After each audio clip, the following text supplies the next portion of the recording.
जीवन तुमने दिया है, संभालोगे तुम। जीवन तुमने दिया है, संभालोगे तुम। आशा हमें है, विश्वास है, हर मुश्किल से विधाता निकालोगे तुम। जीवन तुमने दिया है, संभालोगे तुम। आशा हमें है, विश्वास है, हर मुश्किल से विधाता निकालोगे तुम। जीवन तुमने दिया है, संभालोगे तुम।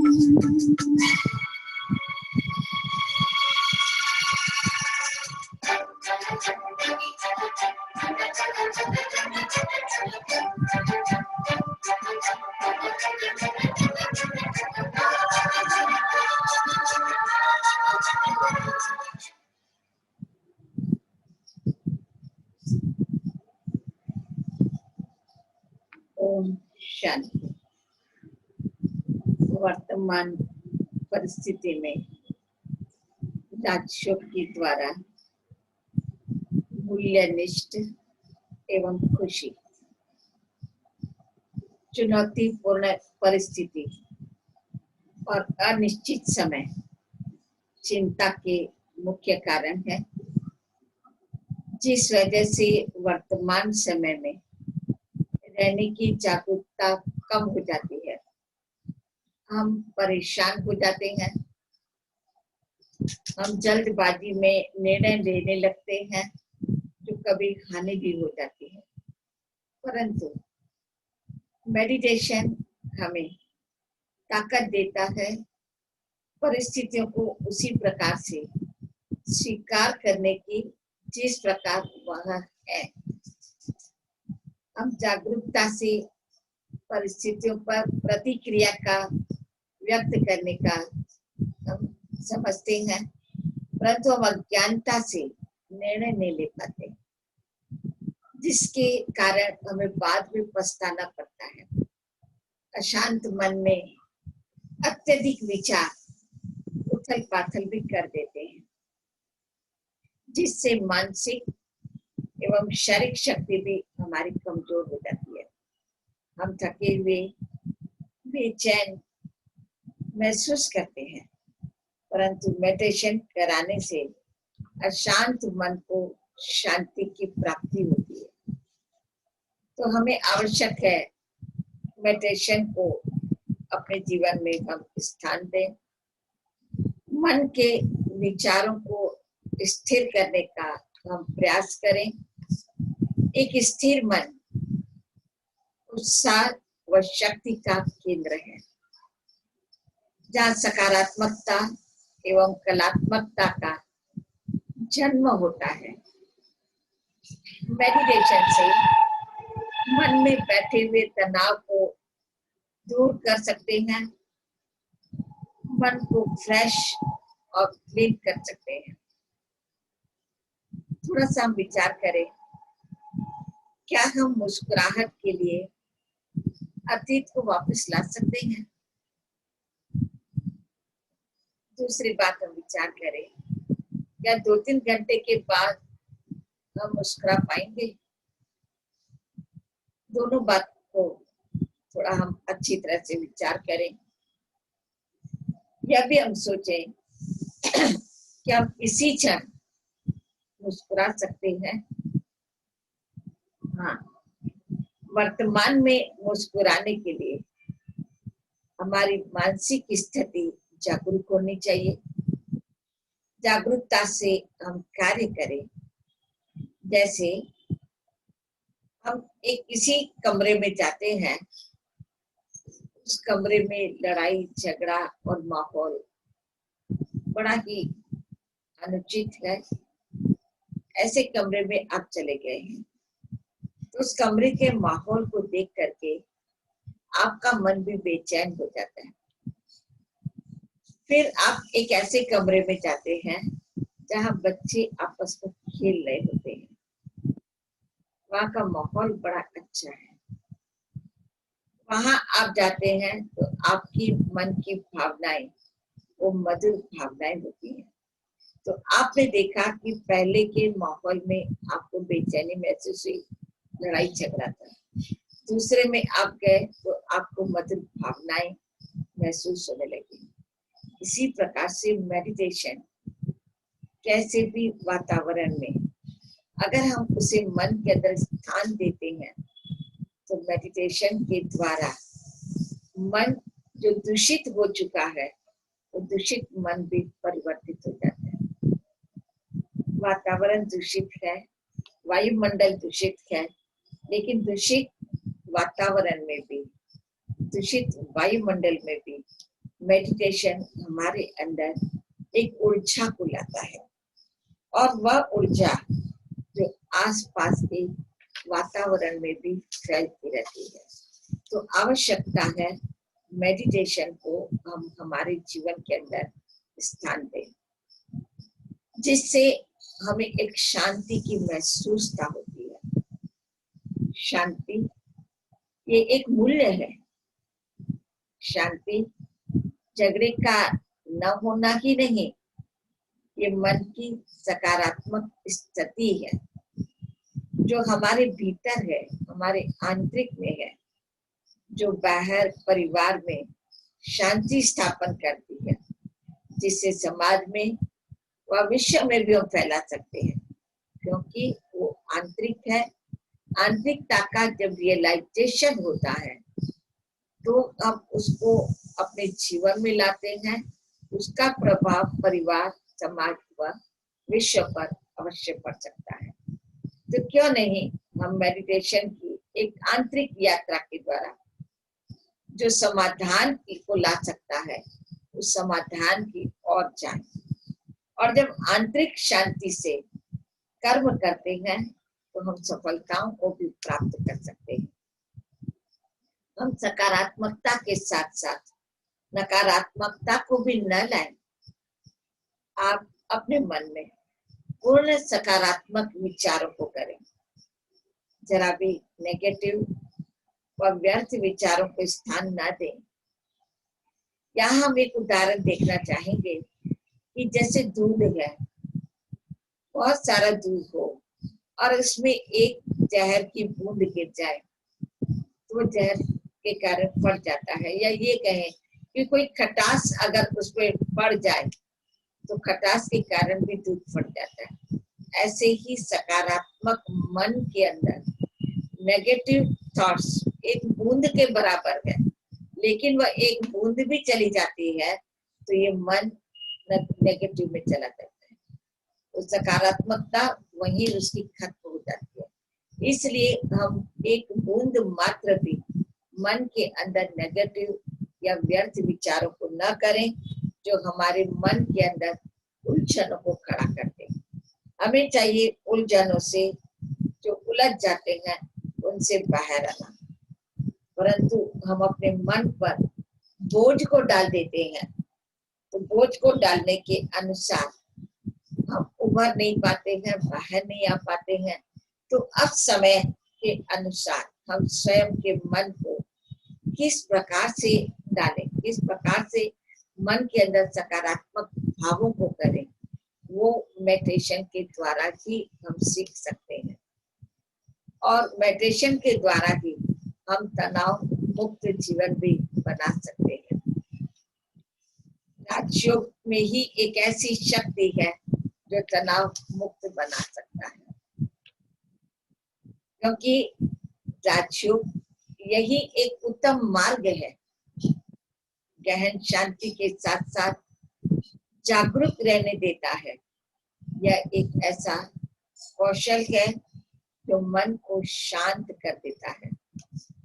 वर्तमान समय कोरोना महामारी के हालात से हम सभी परिचित हैं, जिस कारण हताश लोगों के लिए या कह के शारीरिक मानसिक परेशानी, चिंता, भय, अकेलेपन की भावनाओं को दूर करने में राजयोग ही एकमात्र हमें उत्साहित करता है।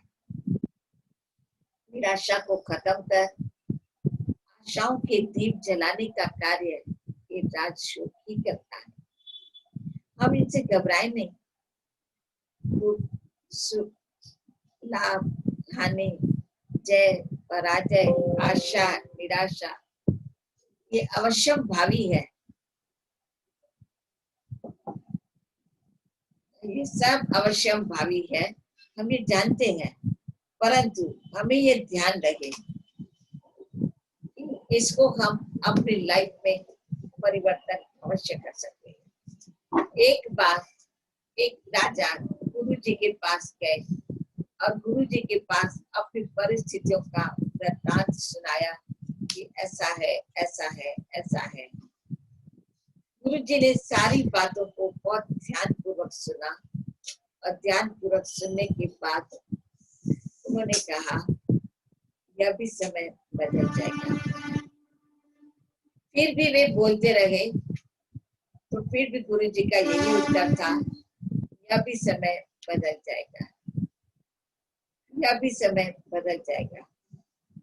तब फिर गुरु जी ने कहा कि देखो, हमेशा अमावस्या नहीं रहती है, अमावस्या के बाद पूनम भी आती है, समय बदल जाता है।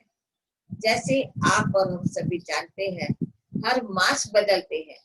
आज जनवरी से लेकर के हम सितंबर मास में हैं, हर मास बदलता गया।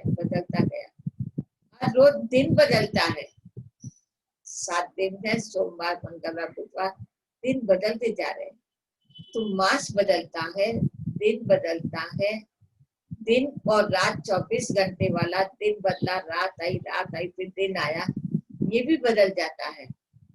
इसी प्रकार से ये जो आया हुआ विकट परिस्थितियों का समय है, जिस कारण हम हताश हो रहे हैं, निराश हो रहे हैं, या ये कहें कि परेशान हो रहे हैं, बेचैन हो रहे हैं, यह भी समय बदल जाएगा। स्वयं के मन में शुद्ध और शुभ विचारों का संचार तो करें। हम सोचे तो सही, अपने मन के अंदर शुद्ध विचारों को करें तो सही। जो आया है वो जाएगा। तो ये परिस्थितियां भी जो आई हैं वह भी सब बदल जाएंगी। मन में सकारात्मक सोच, आत्मविश्वास, दृढ़ संकल्प को करना आवश्यक है। एक और कहानी को हम देखते हैं कि एक बार गुरु जी के साथ 4 शिष्य थे। गुरु जी ने चारों ही शिष्यों से एक प्रश्न किया कि सबसे कठोर चीज क्या है। तो पहले शिष्य ने कहा कि सबसे कठोर है हिमालय, जिसे कोई हिला नहीं सकता, जिसे कोई तोड़ नहीं सकता। दूसरे शिष्य ने कहा लोहा कठोर है, जो हिमालय को तोड़ सकता है। तीसरे ने कहा अग्नि, क्योंकि अग्नि लोहे को भी मोल्ड कर सकती है। चौथे ने कहा पानी, जो अग्नि को भी बुझा सकता है। लेकिन गुरु जी ने कहा इससे भी कोई कठोर चीज है। तब गुरु जी ने स्वयं ही बताया कि सबसे कठोर है संकल्प। अगर संकल्प में दृढ़ता है तो आप हर क्रिया को कर सकते हैं। पानी से आग को बुझा सकते, आग से लोहे को मोल्ड कर सकते, लोहे से पहाड़ को आप तोड़ सकते।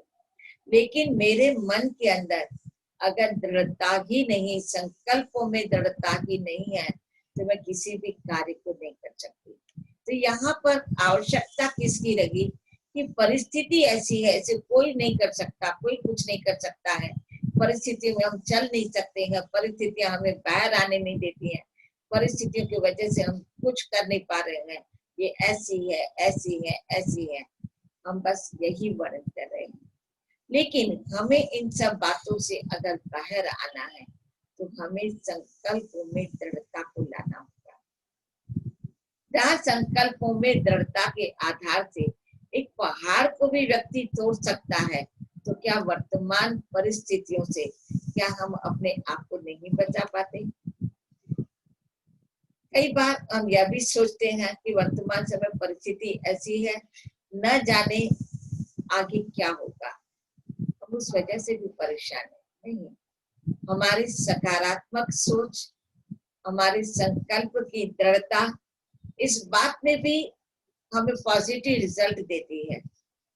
तो क्यों नहीं हम यहाँ पर हमारे दृढ़ संकल्प को करें, जो दृढ़ संकल्प हमें सफलता को अवश्य प्राप्त कराएंगे। हमें हमारे संकल्पों में निश्चय होना चाहिए। एक और बात हम यहाँ पर देखते हैं कि एक वैज्ञानिक और हमारी संस्था की पूर्व मुख्य प्रशासिका, जिनके साथ एक प्रयोग किया गया, वैज्ञानिक ने कहा कि मैं मेरे हाथ में रखी हुई चाबी को मोड़ सकता हूँ, मैं मेरे हाथ में मूंग को रख करके अंकुरित कर सकता हूँ।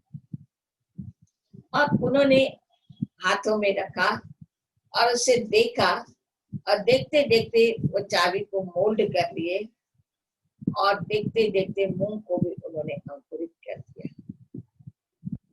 देख रहे थे।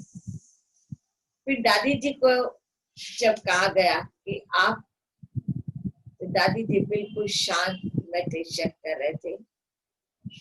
गहन मेडिटेशन की शांति का अनुभूति वो स्वयं भी कर रहे थे, लेकिन साथ साथ सारे हॉल के अंदर भी वो शांति का वातावरण, शांति का वायुमंडल छा गया।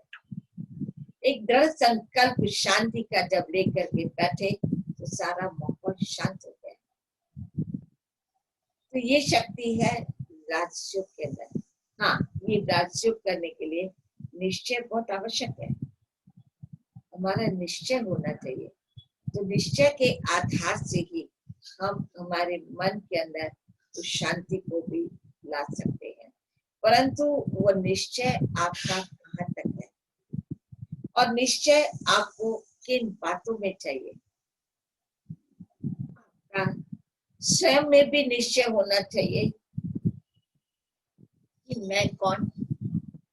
दूसरा, परमात्मा में भी निश्चय चाहिए, यानी भगवान में, ईश्वर में आपकी आस्था चाहिए। तीसरा, जो आप कर्म कर रहे हैं उस कर्म में भी आपका निश्चय चाहिए। चौथी बात कि हम इस सृष्टि पर आए हैं जहाँ हम अपने कर्म को कर रहे हैं, जिसे हम कहते हैं पार्ट प्ले कर रहे हैं। एक ड्रामा होता है, एक एक्टर अपने पार्ट को प्ले कर रहा होता है, तो उसे पार्ट प्ले करने का पूरा निश्चय होता है। ऐसे ही हम भी इस सृष्टि पर आए हैं, यह भी एक ड्रामा है जहाँ हम कर्म कर रहे हैं, तो उसमें हमें पूर्ण निश्चय हो। और जब हमें यह पूर्ण निश्चय होगा, उस आधार से करते हैं, तो कहा जाता है कि निश्चय सफलता की पहली सीढ़ी है। अगर निश्चय है तो हमारी सफलता निश्चित है, और निश्चय ही हमारे जीवन में हिम्मत, साहस और उत्साह को बढ़ाता है। तो आप देखिए कि पहले सबसे आवश्यक हो गया निश्चय। किसी भी कार्य को करें, कैसी भी परिस्थितियों के बीच में, अगर हम अच्छे कार्य को करते हैं, अच्छे विचारों को करते हैं, आपने अगर अच्छा विचार किया है तो आप अपने विचारों में अडिग रहे, आप अपने विचारों से हिले नहीं, उसमें अडिग रहे, तो आपके अंदर उस कार्य करने का साहस और हिम्मत अवश्य आएगी, आपका उत्साह भी बना रहेगा। सकारात्मक चिंतन के आधार से राजयोग के द्वारा हम इन बातों को थोड़ा सोचें कि हर बात जीवन के अंदर संभव है। कई बार हम ये सोचते हैं कि ये तो असंभव है, ये संभव हो ही नहीं सकता। इतिहास के पन्नों को दौड़ाते हैं तो इतिहास भी साक्षी है कि भारत देश के अंदर भी कई महान आत्माएं होकर के गई हैं। उन सभी का इतिहास ये बतलाता कि हर बात को संभव समझ करके करते रहे। यहाँ तक कि हम नेपोलियन के उदाहरण को भली भांति जानते हैं कि नेपोलियन ने जब आलस्य पर्वत चढ़ना था, तो आलस्य पर्वत चढ़ने के लिए उनके सेनानियों ने कहा कि आलस्य चढ़ना असंभव है। तब नेपोलियन ने कहा कि असंभव मेरी डिक्शनरी में नहीं है, सब संभव है। और उस संभव शब्द के आधार से वे आलस्य पर्वत चढ़ पाए। तो जब जो असंभव चीज थी तो एक नेपोलियन संभव कर सका, तो क्या हम उनसे प्रेरणा नहीं ले सकते कि आज की वर्तमान परिस्थितियां भी, जो हमें लगता है कि किसी भी कार्य को करना असंभव नहीं है, ये सब असंभव हो चुका, ये सब असंभव है, लेकिन नहीं, हम प्रेरणा लें, सब संभव है। दूसरी एक बात यहाँ को मैं बताना चाहूंगी कि जिसको हम इंग्लिश के शब्द में कहते हैं इम्पॉसिबल है।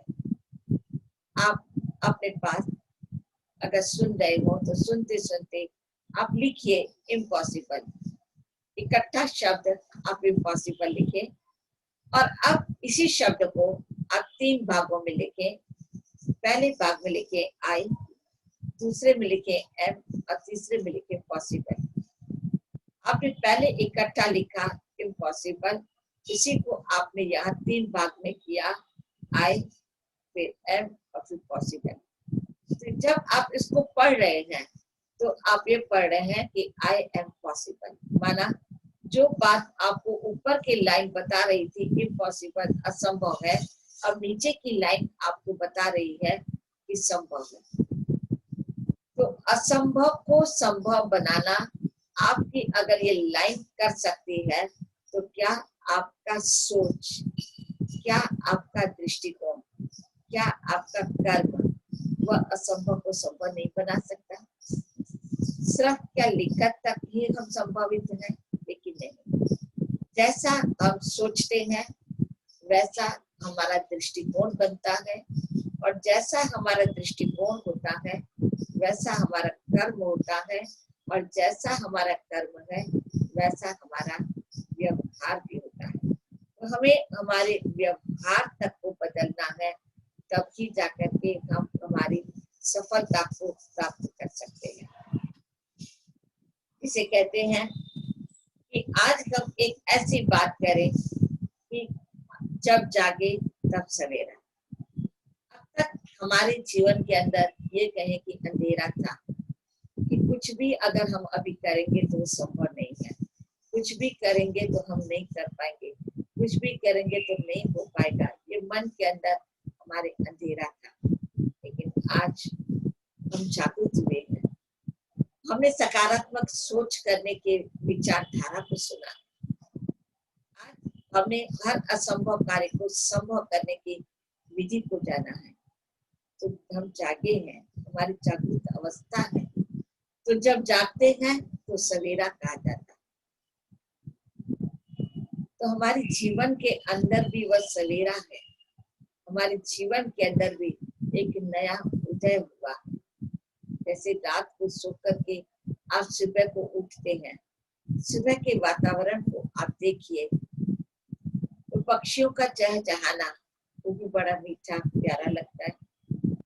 सुबह को आप खिड़कियों से या दरवाजे से बाहर देखें तो सूर्य का गोल्डन येलो कलर वो भी आपके मन को लुभाता है। अगर आप सैर करने जा रहे हैं तो गार्डन के दोनों ओर अगर नजर दौड़ाएं तो वो कालीन भी, गार्डन का जो घास कालीन है वो भी आपको मखमली सा महसूस होता है। और सुबह उठने के साथ आप एक नई ऊर्जा को भी महसूस करते हैं। तो जब हर रोज हम इस प्रकार की महसूसता को कर सकते हैं, तो आज हम मन से जागरूक हुए हैं, तो क्या मन की जागरूकता हमें हमारी नई ऊर्जा को नहीं ला सकती है? अवश्य हमारे अंदर वो नई ऊर्जा को लाएगी, और जब वो नई ऊर्जा को लाती है तो हम एक नए कार्य को कर सकते हैं, और जहाँ नया कार्य हम कर सकते हैं तो वहां पर हम देखें तो सफलता निश्चित। या ये कहें कि आज मन मंदिर के कपाट यानी दरवाजे वो खुल चुके हैं, और जहाँ दरवाजा खुल चुका होता है वह प्रकाश स्वतः अपने घर के अंदर आता है। दरवाजा बंद है तब तक वो प्रकाश नहीं आ पाता।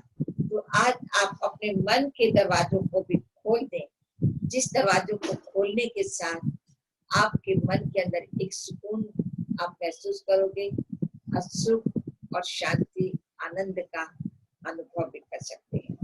तो क्यों नहीं, ऐसा करने के साथ हमारे अंदर कुछ और गुण भी धारण हो सकते हैं। निर्भयता है, सहानुभूति है, संगठन में रहने की जो शक्तियां हैं वो भी हमारे अंदर जागृत होती हैं। तो उन शक्तियों को भी साथ साथ जागृत करें। ये भी कहा जाता है कि अगर हम ज्यादा चिंताओं को करते हैं तो कहा जाता कि चिंता से चतुराई घटे, दुख से घटे शरीर। हम चिंताएं करते हैं तो चतुराई माना हमारी समझ, जो हमारे पास थोड़ी बहुत भी समझ है वो घट जाती, माना कम हो जाती है। तो चिंता से चतुराई घटे, और जब चिंता से हमारी चतुराई समझ घट जाती है तो वहां आता है हमारे पास दुख, और जब दुख आता है तो कहते हैं दुख से घटे शरीर। तो ये जो हमारा शरीर है वह भी निर्बलता का अनुभव करता है। तो हम ऐसी चिंताओं को करें क्यों? इसी की एक दूसरी लाइन भी है कि जब तक श्वास है तब तक आश है। मानव जीवन के अंदर कहते हैं ना कि भाई आश कब तक?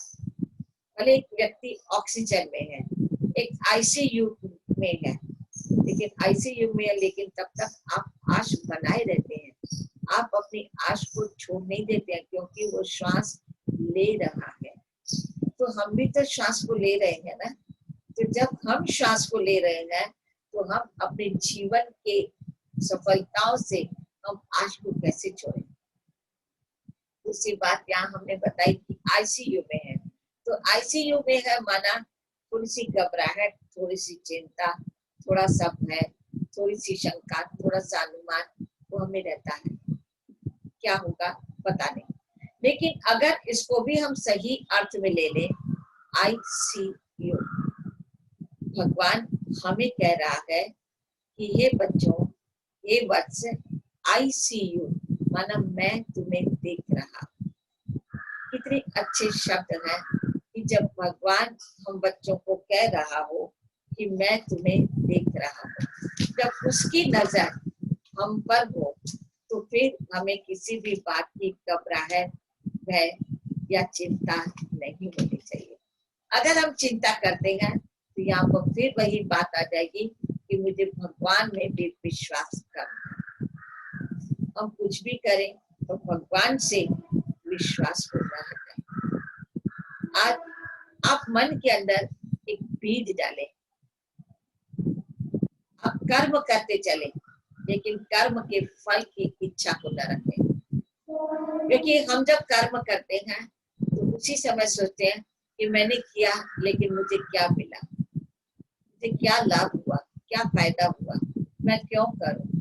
लेकिन नहीं, आप जानते हैं कि किसी भी बीज को अगर हम डालते हैं तो बीज को डालने के साथ कोई फल नहीं निकलता।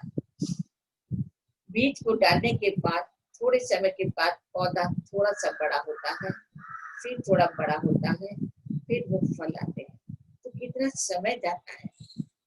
हम भी कर्म करें तो सही, अच्छे कर्मों को करते चले, अच्छे विचारों को करते चले, अच्छे दृष्टिकोण को रख करके चले तो सही। वो फल जैसे हमारे साथ जुड़ा हुआ है। जैसे हम देखते हैं कि धूप में अगर हम चलते हैं तो हमारे पीछे पीछे वो परछाई अपने आप आती है। आप आगे आगे जा रहे हैं, आपके पीछे पीछे वो परछाई आ रही है।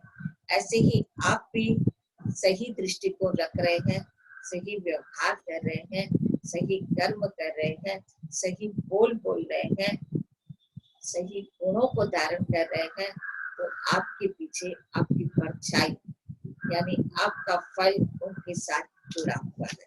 तो इसलिए मुझे परिस्थितियों से घबराना नहीं है, विचार नहीं करना है कि क्या होगा। नहीं, मेरे साथ जो होगा वो अच्छा होगा। हम ये क्यों सोचते हैं कि मेरे साथ अच्छा नहीं होगा? इतने सारे लोग हैं, पता नहीं न जाने किसे सर्विस से निकाल दिया जाएगा, किसका क्या होगा, ये भी हम ना सोचें। अगर हम सोचते हैं तो वो जरूर है कि मेरे पास ही आता है, क्योंकि जैसा सोचते हैं वैसा हमारे पास ही आता है। जिसको हम दूसरे शब्दों में कहते हैं कि अगर मैंने पत्थर को ऊपर फेंका है या बॉल ऊपर फेंका है तो ऊपर गया हुआ बॉल कहीं ऊपर अटकता नहीं है, लेकिन ऊपर गया हुआ बॉल वापस हमारे पास नीचे आता है।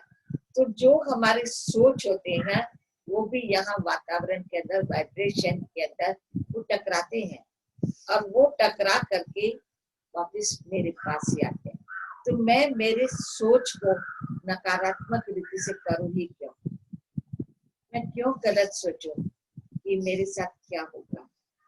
मेरे साथ बहुत ही अच्छा होगा, मेरे साथ जो होगा वो मेरे अनुकूल होगा, मेरे अनुसार ही होगा, जो मैं चाहती हूँ वैसा ही होगा। तो अगर हम इस प्रकार से सकारात्मक सोच करें तो हम जान सकते हैं कि हमारे पास ये परिस्थितियां, वो परिस्थितियां नहीं रहेंगी, वो परिस्थितियां भी आज नहीं तो कल वो भी बदल जाएंगी। उनको दिशा देना वो हमारा कार्य है। हम जानते हैं कि देखो, गाड़ी जब कोई व्यक्ति चलाता है तो एक ही दिशा के अंदर चला रहा है, अगर वो दिशा बदल दे तो दशा भी बदल जाएगी। उसी रास्ता, हाँ, कहीं कहीं रास्ता ब्लॉक बंद होता है तो वहां उसे टर्न करना पड़ता है। ऐसे हम भी देखें, जहाँ पर लिखा रहता है वर्क इन प्रोग्रेस, मानो वो रास्ता बंद है, वहाँ कार्य चल रहा है, तो वो सीधा जाने के बजाय या तो लेफ्ट या तो राइट ले लेता है। ऐसे ही हम भी देखें, यहाँ पर भी जीवन के अंदर जो वर्तमान परिस्थितियां आई हैं, चुनौतियां हमारे सामने आई हैं, वो हमें कुछ सिखाने के लिए आई है। जो बातें हमें सीखनी चाहिए थी परंतु हम उन बातों को नहीं सीख पाए थे, तो वो बातें सिखाने के लिए वो परिस्थितियां आई हैं। हमारी मानसिक स्थिति का विकास करने के लिए वो आई है। अगर हम परिस्थितियां ना आती तो हमारे मानसिक विकास को हम इतना नहीं कर पाते थे, लेकिन वो मुझे सिखाने आई है, मुझे वो आगे बढ़ाने आई है। अगर आपने पढ़ाई की है तो आप जानते हैं कि आप इतना स्कूल से कॉलेज और कॉलेज से यूनिवर्सिटी के एग्जाम में आप कैसे पास हुए। आपकी एग्जाम हुई और उस एग्जाम को देते देते देते आज आपने किसी पद को हासिल किया है। तो विकास कब हुआ? जब परीक्षाएं आई, जिसे आपने परीक्षा शब्द कहा। वर्तमान समय हम इसे परिस्थिति कहते हैं, तो परिस्थिति को भी परीक्षा शब्द अगर आप कह दो, तो स्कूल कॉलेज की परीक्षा थी, ये हमारे जीवन की परीक्षा है। तो जीवन की परीक्षा में भी मुझे पास होना है, तो मुझे वह भी पढ़ाई तो पढ़नी होगी ना। तो यहाँ पर कुछ गुणों की पढ़ाई कराने के लिए, आध्यात्मिक पढ़ाई कराने के लिए, कुछ मेडिटेशन की पढ़ाई करने के लिए, कुछ सफलता की पढ़ाई करने के लिए, कुछ सकारात्मक सोच की पढ़ाई जो आज तक हमने नहीं की, ये कराने के लिए ये परिस्थितियां हमारे आगे उपस्थित है। जिसे कहते हैं कि बार बार कहा जाता कि आत्मनिर्भर बनो, भारत आत्मनिर्भर बने, कहा जाता है, हम सुन रहे हैं, लेकिन कहाँ तक मैंने अपने अंदर उस आत्मनिर्भरता को बनाया है, कहाँ तक मेरा मन बना है। आत्मनिर्भरता हमारे आत्मिक बल से ही बन सकती है। आत्मिक बल माना मैं अपने अंदर अपने आप को पहचानूं। मैंने बाहरी रीति से अपने आप को जरूर पहचाना है कि मैं कौन हूँ, मैं क्या हूँ, मैं क्या कर रही हूँ, कहाँ जा रही हूँ, ये सब मुझे पता है। लेकिन जो इस बाहरी तन को चला रही है, जो भीतर छिपी हुई है, वो ऊर्जा, उस भीतरीय शक्ति को, उस प्रकाश पुंज को अभी तक मैंने जाना नहीं है। और जब हम उसको जानते हैं तो वो हमारे अंदर एक आत्मबल बढ़ता है और वो आत्मबल हमें आत्मनिर्भर करता है। ये आत्मनिर्भरता हमें निराधार बनाती है। अभी तक जो हम आप चल रहे हैं वे एक दूसरे के आधार पर चल रहे हैं।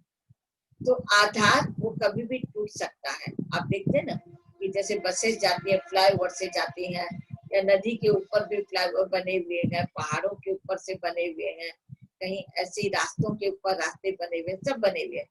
लेकिन अचानक कभी वो टूट जाते हैं और वो आधार टूट गया तो यहाँ की बसेस इस तरफ और वहां की बसेस उस तरफ, मतलब कनेक्शन कट हो गया। बीच पे भी आप सभी ने न्यूज़पेपर में या टीवी में सुना होगा कि नदी के ऊपर जो ब्रिज बना हुआ था वो टूट गया, तो उस गांव के साथ संपर्क खत्म, क्योंकि वो आधारित था। तो बाहर के अगर हम आधारों को लेते हैं तो वो आधार कभी भी टूट सकता है। अगर किसी व्यक्ति के आधार पर भी चलते हैं तो व्यक्ति का आधार भी कभी न कभी टूट सकता है। लेकिन आत्मबल का आधार, आत्मनिर्भरता का आधार, वो भी एक सेतु का ही काम करता है। वो भी आपको पास पहुंचाने का ही कार्य करता है। वो एक आधार एक ऐसा है जो आपका कभी नहीं टूट सकता है। वो आपको सही मंजिल पर पहुंचा सकता है। वही आपके जीवन के अंदर चुनौतियों के समय पर साथ दे सकता है। कोई साथ चुनौतियों में नहीं देता है, चुनौतियों के समय साथ आपका आंतरिक बल देता है। तो क्यों नहीं, जब इन बातों को हम जानते हैं, समझते हैं, तो हम उस आत्मबल को अपने जीवन के अंदर बढ़ाएं। आत्मबल ये हमारी सुरक्षा का साधन भी है, एक आधार भी है और उसमें मेरी सुरक्षा भी है। और जब मेरे अंदर आत्मबल है तो हम देखते हैं कि हम किसी की बुराइयों को, किसी की कमियों को, किसी के अवगुणों को नहीं देखते। वहां हम अपने अंदर, अपने भीतर को देखते हैं, हम अपने गुणों को देखते हैं कि मेरे मन के अंदर कितनी शांति है। मेरा मन उस शांति की अवस्था में, मन चेतन जो है वो अगर शांत है तो वो शांति के आधार से उस चुनौती का सामना कर सकता है। देखो हमारे वैज्ञानिकों को भी आपने देखा होगा कि नई बातों का जब इन्वेंशन करते हैं तो नई बातों का इन्वेंशन करने के लिए वो एकांत मतलब शांति के स्थान पर जाते हैं। वो अपने मन को भी शांत रखते हैं, स्थान भी शांत, तब वो किसी नई चीज का आविष्कार कर सकते हैं। तो हम यहाँ पर देखें, स्थान तो जो है हमारे पास वही रहेगा, लेकिन मन का जो स्थान है उसे हम शांत बनाते हैं। तो जब मन शांति का स्थान बन जाएगा, एक मौन का स्थान बन जाएगा, तो वो पवित्र विचारों का उत्तम स्थान बन जाता है। जहाँ हमारे मन के अंदर पवित्र विचार वो स्वयं ही आते रहते हैं, यानी जिसे हम कहते हैं अच्छे विचार, सकारात्मक बातों के विचार वो अपने आप जन्म लेते हैं। तो क्यों नहीं हम हमारे मन को शांत रखने की कला को भी सीखें। अशांत सेकंड में हो जाता है, लेकिन शांत रखने की कला वो एक परमात्मा ही हम आत्माओं को सिखा रहे हैं।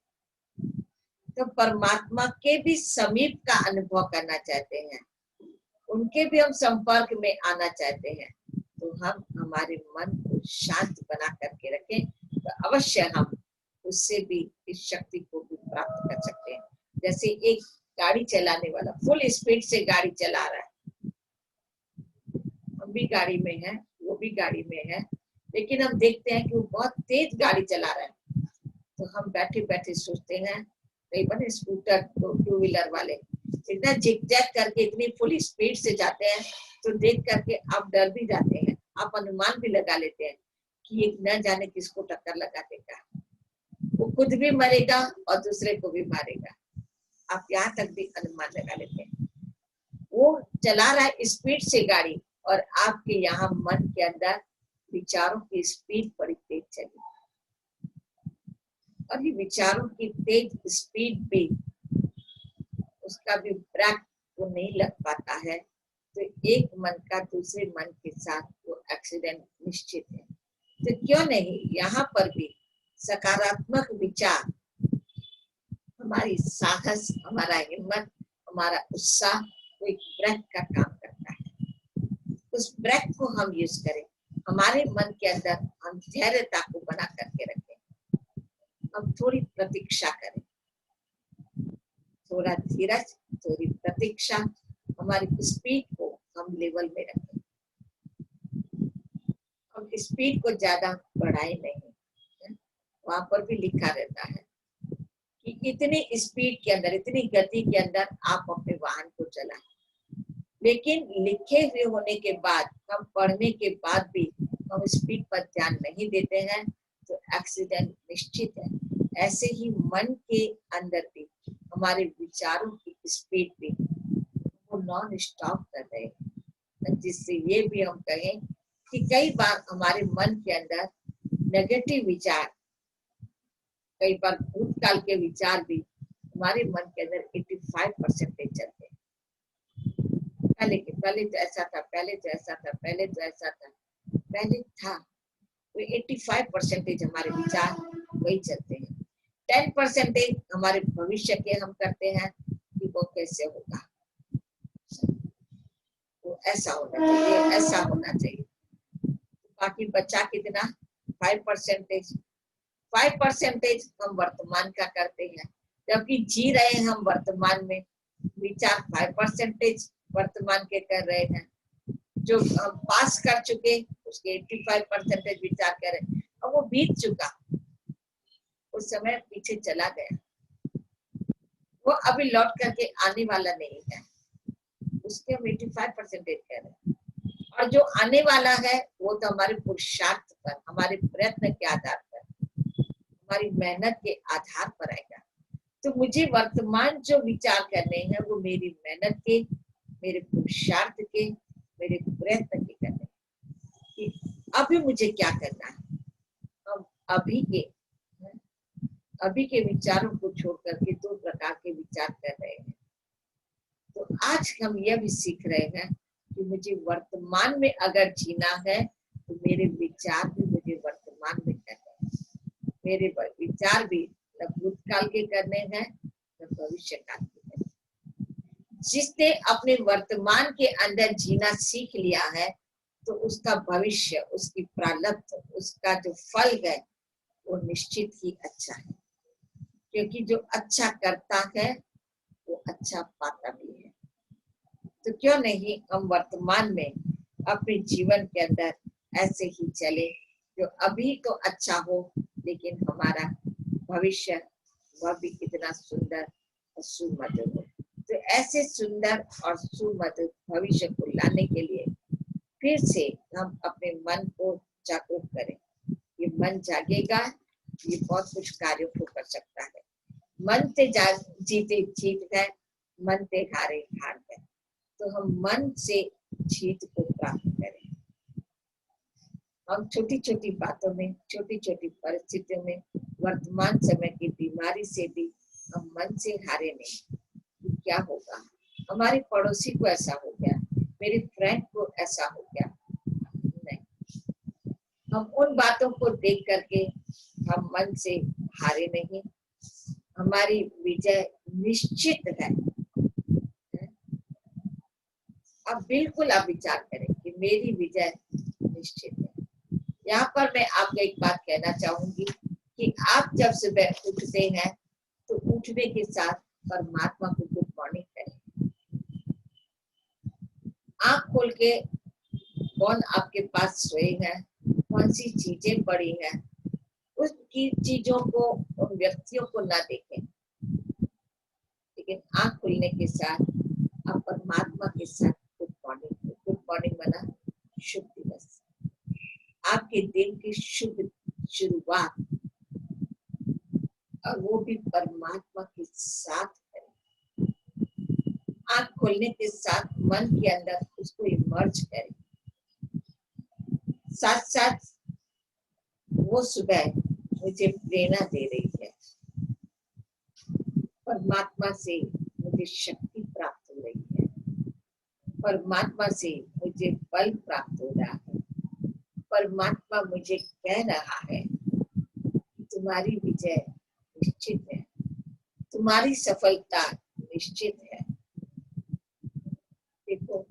जब ये आवाज हमारे कानों में आती है, तुम्हारी विजय निश्चित है, तुम्हारी सफलता निश्चित है, आप देखिए कि वो आपके अंदर एक नया उत्साह जागृत करता है, एक नई प्रेरणा को जागृत करता है।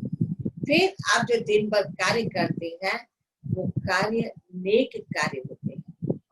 आप गलत कार्य कर ही नहीं सकते हैं, क्यों कि आपकी सुबह वो राइट वे में हुई है, वो सुबह आपकी अच्छी हुई है। साथ साथ हम सारे दिन के अंदर भी एक और बात को विचार करें कि सुबह उठने के साथ हम ये सोच रहे कि आज दिन भर जो भी व्यक्ति मुझे मिलेंगे, जिनके भी हम संबंध में रहेंगे, जिनके भी हम संपर्क में रहेंगे, उनसे मुझे प्रेरणा लेनी, मुझे उनसे कुछ सीखना है। और कई बार सोचे कौन मुझे क्या सिखाएगा, नहीं, हर व्यक्ति, हर वस्तु, हर साधन हमें सिखाता ही सिखाता है। आपने सुबह परमात्मा से गुड मॉर्निंग की और फ्रेश होने के लिए जाते हैं, आपके बाथरूम में नल लगा हुआ है, आप उस नल को देखें, वो भी आपको सिखा रहे हैं। अगर वो नल की दिशा ऊपर की ओर हो तो वो पानी ऐसे जाएगा, आपकी बाल्टी में नहीं भर पाएगी, लेकिन वह भी झुक करके आपकी बाल्टी को भर रहा है। शावर यूज करते तो वो भी देखो ऐसे झुका हुआ है, वो ऐसे ऊपर हो तो वो भी आपके काम करे, लेकिन वो भी यूं झुका हुआ है, वो भी झुक करके आपको पानी दे रहा है। तो जिसको सीखना होता है वो उससे भी सीख सकता है कि हम झुके बिगर, जैसे नल झुके बिगर मुझे पानी नहीं दे पा रहा, नल झुकने के साथ अनेकों की प्यास को बुझा सकता है। वैसे ही मुझे भी अपने जीवन के अंदर कुछ सीखना है, कुछ समझना है, कुछ आगे बढ़ना है, मुझे मेरी प्रगति करनी है, इसलिए मुझे अपने जीवन के अंदर झुकना है। झुकते हैं तो औरों को भी शांति दे सकते हैं, औरों के मन की प्यास को भी बुझा सकते हैं। अगर झुकते नहीं है तो पानी का नल देखो, बाहर आप देखो तो बाहर भी सारा पानी पानी हो जाता और आपके कपड़े भी सारे गीले हो जाते, कीचड़ कर देता है। नहीं झुकेंगे तो हम भी अशांति के वातावरण को बना पाएंगे। और अगर नल से हमने सुबह उठने के साथ झुकना सीख लिया तो हम वहां के वातावरण को भी शांत बना पाएंगे। ऐसे ही हम सुबह उठ करके फ्रेश होकर के किसी न किसी इष्ट देवों की पूजा करते हैं, किसी न किसी इष्ट देव को हम मानते जरूर हैं। अगर एक अगरबत्ती करके हम रख रहे हैं, वो भी मैं किस भावना से रख रही, वो भी मैं सोचूं।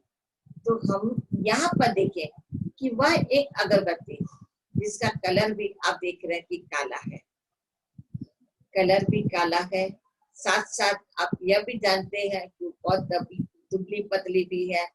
अगर आपने उसे बहुत कड़क हाथ से उठा लिया तो वहीं वो टूट भी जाती है, गिर भी जाती है। उसे बड़े नाजुक हाथों से हम लेते हैं, बहुत संभाल करके हम ले रहे होते हैं, लेकिन वो जल करके खुशबू को फैलाती है। लेकिन देखो वह अगरबत्ती परमात्मा के इष्ट देवों की पूजा के कार्य में आ सकती है, जबकि उसके अंदर न रूप है न रंग है, कुछ भी नहीं है, तो भी वह ईश्वर के कार्य में आ सकती है। भगवान ने हमें ये मनुष्य जीवन दिया है, तो इस मनुष्य जीवन की बातों को देखें तो सही। उसने इतनी सुंदर सृष्टि हमें दी है, इतने सुंदर साधन दिए हैं, इतनी सुंदर सुविधाएं दी है। अगर हम उनको देखें तो हम भी अपने जीवन के अंदर एक अगरबत्ती की तरह खुशबू को फैला सकते हैं। तो आज जागे हैं, हम अपने जीवन के अंदर उस सवेरे को लाएं, उस जागरूकता को लाएं, अपने जीवन के अंदर सफलताओं को प्राप्त करें। इन्हीं शुभ भावनाओं और शुभकामनाओं के साथ ओम शांति।